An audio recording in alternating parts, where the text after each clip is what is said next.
Olá, eu sou a Leca Rocha, atriz, e interpreto o seu caso virtual de relacionamento bizarro aqui. Tizu Yang, idade 27 anos, youtuber. Até onde você iria para manter a sua moral intacta? Até onde você aguentaria? Mas não em silêncio na sua casa, chorando e sofrendo, ainda expondo o seu rosto na internet, sorrindo e comendo como se nada estivesse acontecendo.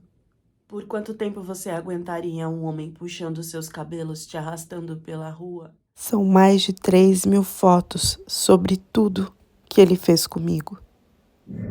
Muitos me conhecem como uma das maiores do meu nicho no YouTube. Eu consegui atingir a marca de mais de 10 milhões de seguidores e os meus vídeos sempre estão acima de 1 milhão de views. O meu nicho é o mukbang, para quem não sabe, uma prática que se iniciou na Coreia através da solidão dos coreanos, que sempre chegavam em suas casas depois do trabalho e comiam sozinhos. Um teve a ideia de começar a partilhar essa alimentação. Então, a hora de comer, compartilhar com milhares de pessoas online. Então, começaram-se a se fazer lives e vídeos no YouTube comendo comida coreana e ao mesmo tempo as pessoas iam mandando mensagens e conversando e ali se criava uma companhia. Com o crescimento de views, os youtubers começaram a então inovar dentro desse nicho, indo para restaurantes, comendo comidas absurdas, grotescas, muito apimentadas, e alguns como eu até a fazer um sonzinho na alimentação, que é o ASMR. Sim, tem ASMR de maquiagem, de várias coisas, e comer comida coreana entrou nesse nicho. Então, o que era só um jantar para se compartilhar a companhia, virou uma coisa muito maior. Agora as pessoas queriam assistir youtubers que comessem um grande número de macarrão e outros pratos ao mesmo tempo, ou então que até uma youtuber coreana que começou a ser julgada porque ela estava comendo os bichos que ainda se movimentavam. Como que eu cheguei até aí? Enfim, isso é só um pouco do meu universo para vocês entenderem aonde eu cheguei sendo influente, popular, ajudando as pessoas e como isso não mudou nada da crueldade que eu vivia na minha vida real e que ninguém sabia, mesmo assistindo os meus vídeos, porque nos meus vídeos eu sempre estou feliz e eu sempre como uma grande quantidade de comida que muitos também não acreditavam como que eu conseguia comer, porque eu nunca engordava, porque eu sempre fui muito miudinha. Eu tô me apresentando, contando o grau da minha popularidade, para vocês entenderem como isso não abona a questão de eu ser mulher em um país conservador como a Coreia do Sul. E mesmo com todo esse nome, nada disso apagou o sofrimento que um número grande de mulheres passam por lá e que eu vivi em silêncio com o meu parceiro por 5 anos. A gente vai chamar ele aqui de Ion. Eu conheci o Ion na época da faculdade, fazia faculdade na área de comunicação. Então, lá na fase dos 20, 21, ele se apresentou. Nós conversamos, nós se conhecemos melhor. E a forma que ele me tratava era tão boa, tão atenciosa. Sabe aquele início de namoro? Flores, bombons, declarações. Ele era um cara muito bom, um cara muito legal. O que fez eu querer e aceitar namorar com ele. O início dos namoros na Coreia são assim, né? Eles são padronizados nessa romantização. E muitos coreanos depois acabam esfriando pela questão de ter que prover a família, de trabalhar, responsabilidades, filhos e etc. E tá tudo bem. Eu fico pensando, o que poderia acontecer comigo nesse namoro? Sem a influência que eu tinha e com a influência que eu adquiri. E não fez diferença nenhuma, porque eu sofri nos dois momentos. O Yong foi mudando com o tempo. Então, o tom de voz dele foi aumentando, os olhares foram ficando agressivos, coisas que eu fazia antes eu não podia mais fazer. Amigos que eu conversava, ele não queria mais que eu conversasse. Um ciúmes doentio começou a envolver ele, a ponto dele controlar tudo, o que vestir, o que sair, para onde ir, a ponto de eu virar uma propriedade dele. E antes fosse uma propriedade que ele provesse, que ele cuidasse, mas não. Eu não tinha, ele foi me direcionando para que eu perdesse toda a minha independência que eu estava começando a querer conquistar fazendo faculdade. Primeiro foram os xingamentos. Depois foram as agressões físicas. E acreditem ou não, qualquer coisa que ele achava, ele pegava e partia para cima de mim. Muitas vezes eu fui agredida com guarda-chuva. O objeto preferido dele de atacar contra mim era sempre um guarda-chuva. Eu já não suportava mais, eu não queria mais ficar com ele. E eu fui tentar terminar. Só que ele não quis. Eu cheguei a chorar, a me ajoelhar, a implorar para que esse namoro acabasse. E ele mesmo não querendo, eu falei que isso não ia continuar. Só que ele deu um jeito que isso continuasse. Ele simplesmente praticou comigo uma expressão usada na Coreia chamada mocha, que nada mais é quando um parceiro seu ou alguém grava você intimamente ou em relações ou sem roupa. Os coreanos compram câmeras, microcâmeras, que você pode colocar em vários lugares escondidos, lugares secretos, onde as mulheres nem imaginam que estão sendo filmadas, por exemplo, em banheiros públicos, em ônibus. E eles gravam as mulheres em várias situações, de uma forma sexual. Mulheres em várias situações deploráveis, por exemplo, gravando debaixo da saia, gravando na hora que senta para ir no banheiro, que tá trocando uma roupa. Os 2 casos de mocha aqui no canal, um aconteceu numa boate na Coreia, onde idols escravizam suas fãs. Outro também de coreanos que se uniram para compartilhar em grupos do Telegram vídeos e fotos de mulheres que eles usavam como escravas. Ou quando alguém desconhecido consegue algum vídeo, alguma foto sua e te ameaça a partir daí. E foi isso que ele fez quando a gente tinha relações ou com alguma foto minha. Ele me mostrou tudo que ele tinha e falou: olha, se a gente terminar, eu vou mostrar isso para sua família, eu vou mostrar isso para todo mundo. E como em algumas histórias vocês já perceberam aqui no canal, na Coreia não se pode acontecer isso. Se o corpo de uma mulher, se um vídeo desse é exposto, ou se então é comprovado que essa menina faz programa, a vida dela acabou, a vida dela pessoal acabou, a vida dela social não existe, ela não vai conseguir trabalho, ela não vai conseguir amigos, e a família também corre um grande risco de ser abandonada pela família. Só que ele não quis voltar ao namoro só pra acabar comigo, até porque as agressões aumentaram. Mas na verdade agora ele queria cobrar de mim, não só da minha saúde mental, não só do meu corpo, mas ele queria cobrar financeiramente. Ele queria que eu rendesse lucro para ele. Eu não contei para vocês, mas ele trabalhava em um bar à noite, ele tinha uma vida noturna. Então ele me enfiou nesse bar como garçonete e ele dizia que eu ia ter que servir e conversar com os clientes para que eu tivesse um dinheiro esse que eu nunca via, que sempre ia para o bolso dele. Mas a questão pior é que mulheres que participam dessa vida noturna, também como na última história do canal, vocês viram que não é só servir o cliente, existem outras funções. Eu não vou abrir aqui até onde eu fui nessa situação, o que aconteceu, porque eu não quero. Mas a maioria sabe que essas hostess, elas...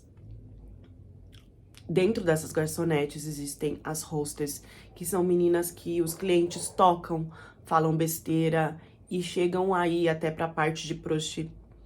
E essas meninas, elas são muito, muito mal faladas na Coreia.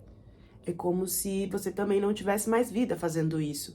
Então, a partir do momento que ele me colocou nesse bar, que ele me jogou lá pra fazer essas coisas, o meu medo de alguém me reconhecer, de contar pra minha mãe, de sair alguma foto, algum vídeo, o meu medo era gigante. Eu ainda não era youtuber, mas eu era uma menina que estava se formando e que queria ter um crescimento profissional, que queria ter uma vida normal como as outras meninas. A cada noite, naquele lugar escuro, com homens querendo conversar e eu querendo servir, a minha cabeça não parava de pensar em alguma forma de eu sair dali, de algum acordo que eu poderia fazer com ele para que, já que ele queria que eu desse dinheiro para que ele ficasse quieto e não divulgasse tudo meu, que fosse pelo menos de uma forma que não continuasse me prejudicando.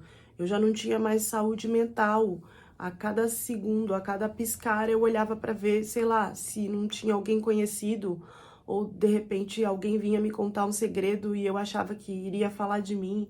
Não dava daquele jeito. Então eu tentei conversar com ele de várias formas, mesmo ele ainda me agredindo, de que eu poderia ganhar dinheiro de um outro jeito para dar para ele, mas não naquele lugar, não daquela forma. Foi aí que veio a ideia de eu tentar esses vídeos de mukbang no YouTube. E no começo foi um horror, um terror, porque assim, ele aceitou a ideia, mas ele queria me ver gravando. Ele queria ajudar, controlar toda a situação. E eu tinha que comer. Você vai comendo, assim, né? Uma comida atrás da outra. E no meu caso, ainda fazia os barulhos que as pessoas gostavam de assistir. Isso eu comecei tentando na nossa casa, dentro do quarto, bem amador. Só que tudo que eu fazia, ele colocava defeito. Ele xingava, ele parava o vídeo, falava que eu não servia pra isso, que tava horrível, que isso não ia dar certo, que não ia conseguir lucrar nada, que eu precisava pagar ele. Era uma pressão enorme. E nisso eu só chorava, chorava. Então o vídeo ficava totalmente cortado, porque eu tinha que comer, mas eu tava chorando, aí tinha que cortar e tinha que ficar com o aspecto de que aquilo era bom. Foi muito triste pra mim passar por toda essa experiência. Eu comer mais de 30 mil calorias por dia. Uma pessoa normal que come muito, come 2.500 calorias. Então, assim, eu tinha uma facilidade já antes de começar a gravar esses vídeos pra comer bastante. Eu sempre ia em rodízios e eu ficava lá e praticamente falia o dono do rodízio, porque eu repetia.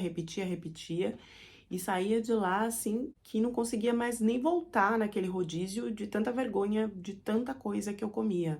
E eu não sei como, milagrosamente, esses vídeos começaram a atrair cada vez mais um público maior. E quando eu vi, eu tinha viralizado e eu tava crescendo a ponto de chegar a 1 milhão, a 2 milhões, a 3 milhões de seguidores e cada vez mais views. Quando ele viu que a coisa começou a crescer, a primeira coisa que ele fez foi abrir uma empresa. Óbvio que ele controlava tudo, porque, de acordo com ele que tinha me feito crescer.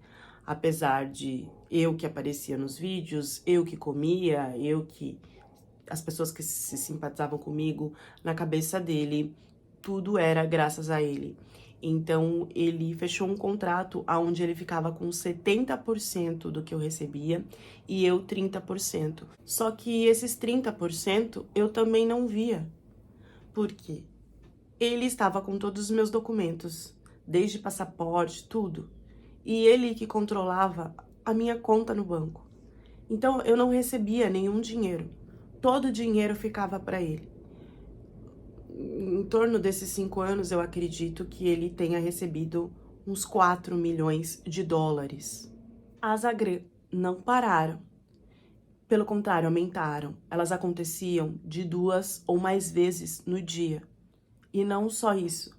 Ele me forçava também a ter relações com ele. 우리 접지 마. 진짜 씨발이야.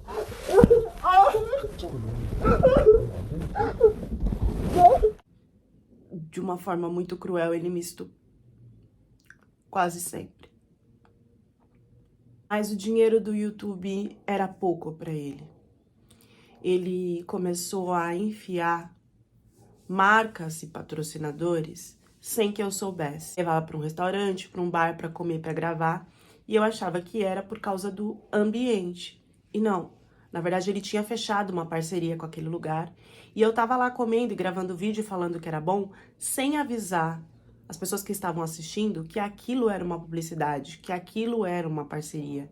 E isso não pode, porque você tá enganando as pessoas. Então, mesmo com esse lucro todo, tinha dia que eu não tinha o que comer, porque eu tinha que pedir para ele o dinheiro. E não era sempre que ele me dava.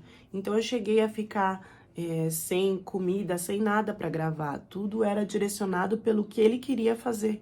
Eu não tinha dinheiro para comprar nem um pedaço de pão. E foi assim que muitas vezes os meus braços apareceram nos vídeos do canal. Muitos começaram a questionar, muitos arranjaram desculpas dentro da questão de que eu sempre estava cozinhando, eu sempre estava colocando vários bolinhos ao mesmo tempo em uma panela muito grande para fritar, ou então em um churrasco de carnes onde eu pegava com um palito, mas o óleo estava lá espirrando, ou então as coisas que a quantidade de comida que eu carregava para fazer esse tanto de comida para comer. Então, assim, tudo isso levava a crer que aqueles machucados, aquelas manchas no meu braço, eram respingos, eram roxos de se esforçar, tudo, menos entender que aqueles roxos eram muito grandes para serem pingos de gordura, muito grandes para serem de manusear comida ou de levar alguma comida pesada para minha casa. Eram roxos redondos, retangulares, que ficavam marcados por dias.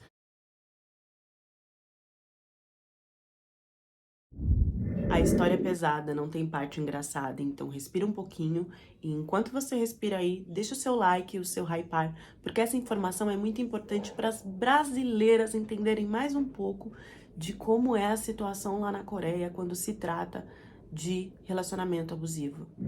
Em todos os meus vídeos, vocês podem assistir, eu sempre estou com alguma parte do braço machucada, ou então com alguma atadura, ou com um roxo. A maioria dos vídeos, vocês também podem ver que eu tô de manga comprida, para que isso não aparecesse. E quando ele me agrediu, ele deixava bem claro de que ele não iria tocar no meu rosto, para que ninguém percebesse, para que o meu rosto sempre estivesse perfeito nas gravações. Mas do pescoço para baixo, os fãs começaram a perceber que eu tinha marcas e foi dada uma desculpa de que eu era estabanada, de que eu cozinhava as próprias comidas, então eu me machucava porque sempre eu estava com fritura, com objetos cortantes e etc. Agora vocês imaginem eu ter que gravar um vídeo feliz, comendo sem parar, com tudo que esse cara fazia comigo durante todo o dia. Pra mim, qualquer coisa que acontecia ali já era um desequilíbrio fora do normal. Foi quando um youtuber coreano resolveu denunciar todos os youtubers de mukbang que estavam fazendo propagandas de comida sem avisar, comendo como se eles tivessem comprado, como se realmente era gostoso. Alguns até falavam, ah, não é publicidade, sendo que era. E o meu nome tava lá, no ranking. Isso na Coreia é muito mal visto, mentir é muito mal visto. Então veio uma fila de youtubers pedindo desculpa, tentando se explicar, tentando mudar o nicho e uma confusão toda para que se não perdesse aquele ganho que eles estavam tendo, o trabalho que eles tinham construído. Eu não sabia que isso estava acontecendo. Eu era iniciante nesse trabalho e quem estava colocando essas marcas sem eu saber e lucrando por trás era o meu namorado. Então foi mais uma coisa que me atingiu muito. Esse youtuber ainda tentou resolver depois, fazendo um vídeo comigo, pedindo desculpa e tudo, porque ele viu como eu estava, depois de que muitas ficaram sabendo o que realmente estava acontecendo comigo. Não era mais só eu e ele já tinha contratado uma equipe para me ajudar, a produção, para gravar e tudo e tal. E ele começou a me agredir e a me xingar de várias coisas na frente dessa equipe. Essa equipe tentou me auxiliar e quando ele percebeu que eles começaram a tentar me ajudar de alguma forma, Ele quebrava a câmera, ele ia pra cima e ameaçava todo mundo. Virou um terror que eu não conseguia fugir da situação, a ponto dele até me ameaçar e ameaçar os meus pais de morte, quando essa equipe tentou que eu entrasse com um processo contra ele. Tudo sempre pode ficar pior, e com os conhecidos dele ficou assim. Eu achei que se alguém soubesse, assim como a minha equipe estava sabendo e estava tentando me ajudar, algum youtuber iria me ajudar. Mas não. Assim como meu namorado achou essa forma de tirar dinheiro de mim, youtubers vendo tudo que eu tava passando também pensaram em remanejar uma forma de ganhar dinheiro para ficar em silêncio sobre essa informação. Porque se eles vazassem essa informação, o dinheiro ia ser passageiro. Mas se mantendo em silêncio, teria-se uma mensalidade gorda minha, eternamente.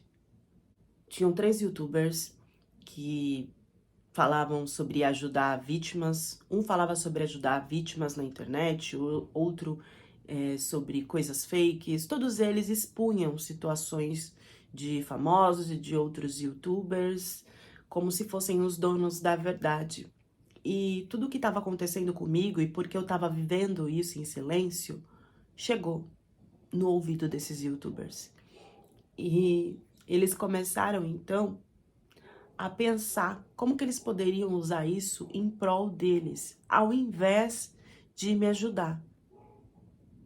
Então, tem aí muitos áudios de um deles conversando e explicando de que eles não poderiam colocar isso na mídia para todo mundo, porque eu iria cair, e aí eles não iriam lucrar o quanto eles poderiam lucrar se eles me ameaçassem e pedissem um dinheiro em troca, porque aí eles iam receber sempre esse dinheiro, eu sempre ia continuar lucrando e isso ia crescer.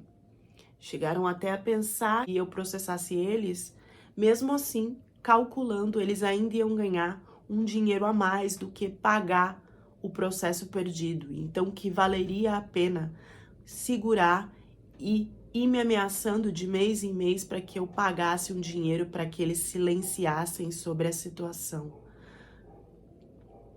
Chegaram-se a pensar em 200 milhões de dólares e muito bonzinho que era, ele diminuiu isso para 10 milhões ou menos, porque ele sabia que eu estava sendo agredido, estupro. Então, assim, ele ainda quis dizer que era bom de diminuir o valor que deveria ser pago.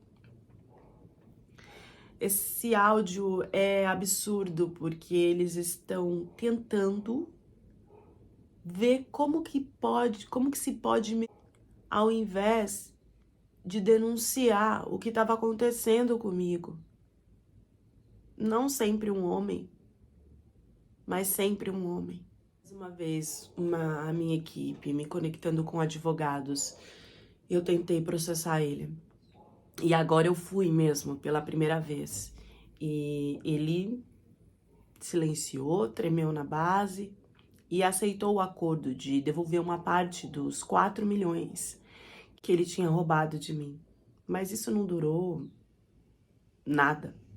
Logo ele voltou atrás, né? Assim que o processo acabou, ele voltou atrás e começou a me ameaçar e ir pra cima de mim e da minha família e da minha equipe e de todo mundo. Então eu entrei novamente com outro processo. Tudo isso só acabou não pela justiça ter feito o seu papel, não pela polícia ter ido atrás dele, não por ele ter sido preso, não por eu, como mulher influente, poderosa, conseguir ir nas mídias e irem para cima dele. Tudo isso acabou por decisão dele, como todas as outras coisas que aconteceram. Sempre, tudo na vida de uma mulher em um lugar conservador e machista vai continuar ou vai acabar pela ação do homem. Ele não aguentou escutar, rever e assumir tudo aquilo que ele tinha feito comigo. Eu tive que sentir e viver tudo aquilo, mas ele não aceitou reconhecer. Ele preferiu acabar com a própria vida. Então o processo e tudo acabou porque ele ceifou a vida dele.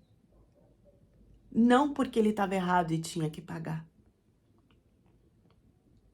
Quando tudo isso veio à tona, porque eu resolvi expor, esses youtubers que estavam comunados, tentando me ameaçar e me tirar dinheiro e tal, um deles ainda veio na cara de pau, não só pedindo desculpa, mas explicando que ele era infiltrado entre esses caras para me salvar, para saber o que estava acontecendo.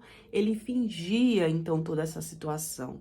Além do que, tudo que ele falou sobre, não vamos ameaçar assim, não vamos expor, porque senão a gente não vai ganhar nada, vamos ameaçar assim, tudo isso foi em tom de brincadeira, que ele jamais faria isso e que ele jamais recebeu algum dinheiro para ficar em silêncio. Mesmo os áudios falando até de valores que ele já tinha comprado o carro e outras coisas, ameaçando outras pessoas influentes. E hoje, mesmo eu falando sobre tudo isso, mesmo eu falando que eu não tenho saúde mental, de como eu tô afetada com tudo isso, ainda homens na Coreia, youtubers, vieram falar que era mentira. Que era mentira a parte do estudo, que não foi assim, que eu tava exagerando. Então eu resolvi postar no meu canal tudo. Os áudios dele me estupro, os prints das conversas, tudo. E tá tudo lá, pra quem quiser acompanhar. Porque de qualquer jeito, isso marcou a minha vida. E o pior é eu pensar que eu silenciei tudo isso com medo do retorno do que as pessoas iriam achar. E não adiantou de nada. Eu passei por tudo isso. E as pessoas continuam julgando. Manas e manos, isso foi uma roteirização muito rápida e muito resumida de tudo que aconteceu, porque o caso ainda tá rolando. Esse vídeo onde ela expõe os áudios dele, ela e tudo, acho que foi postado ontem ou anteontem. Muita coisa ainda vai rolar. Tem uma live que ela fez com os advogados e os advogados falam que muita coisa não foi exposta, que ela sofreu e que ela passou. Tudo aqui tá sendo colocado como uma primeira coisa que se foi dita, mas ainda não se bateram um martelo em juiz nem nada, que isso fique bem claro, para caso outras notícias venham a surgir aí, vocês saibam que aqui foi uma roteirização. E assim, galera, esse é um dos casos da Coreia, tá estourando milhares por aí, né? E assim, tudo isso aconteceu com uma coreana, tá? E por ela ser mulher. Um homem jamais passaria por isso em silêncio. Eu vou deixar na descrição e no comentário e nos comentários fixados links, né? Links da live que ela explica tudo com os advogados. Link de reportagem que mostra cenas de agressão para vocês assistirem. Ninguém nunca percebeu assistindo essa menina que todos os vídeos ela tá de blusa de manga comprida, com blusa de frio. E quando se tem os hematomas e as ataduras, nunca foi conectado que ela poderia estar passando por algo ruim. Hoje, mesmo com mais de 3 vídeos por aí, de 40 minutos, onde se tem advogados, tem prints, tem fotos, gente, tem fotos de machucados por todos os lugares do corpo dessa menina. Os áudios eu coloquei segundos aqui. Tem um vídeo de 40 minutos só de áudio dele forçando, dele falando, dela perdendo ar, dela se gritando. Mesmo depois desses vídeos, ainda tem coreano falando que é mentira, que ela está exagerando. Ela não estava errada quando ela silenciou com medo do julgamento, porque está acontecendo. Tem gente ainda falando que ela gostava, se ela ficou na situação é porque ela gostava. Qual é a cara desses youtubers com áudios vazados deles em reunião como se fosse algo lucrativo? Qual é a cara de você ainda aparecer no YouTube pra falar de que falou na brincadeira, de que não recebeu nada, de que tava lá como espião? Até onde vai a frieza dessas pessoas? São muitas as camadas e os porquês de como que ela aceitou isso. Eu deixei alguns segundos aí dos áudios, se vocês quiserem ver na íntegra, apesar de estar tudo em coreano. Ai, dá pra sentir o terror que ela passou. É uma realidade que eu não consigo falar sobre, porque graças a Deus eu não experienciei. E eu não desejo pra nenhuma mulher nessa vida. Mas eu acho importante trazer aqui para que as pessoas que assistem doramas, que idolatram coreanos, não que não sejam pessoas boas, entendam que existe muito de casamento e namoro violento lá na Coreia, né?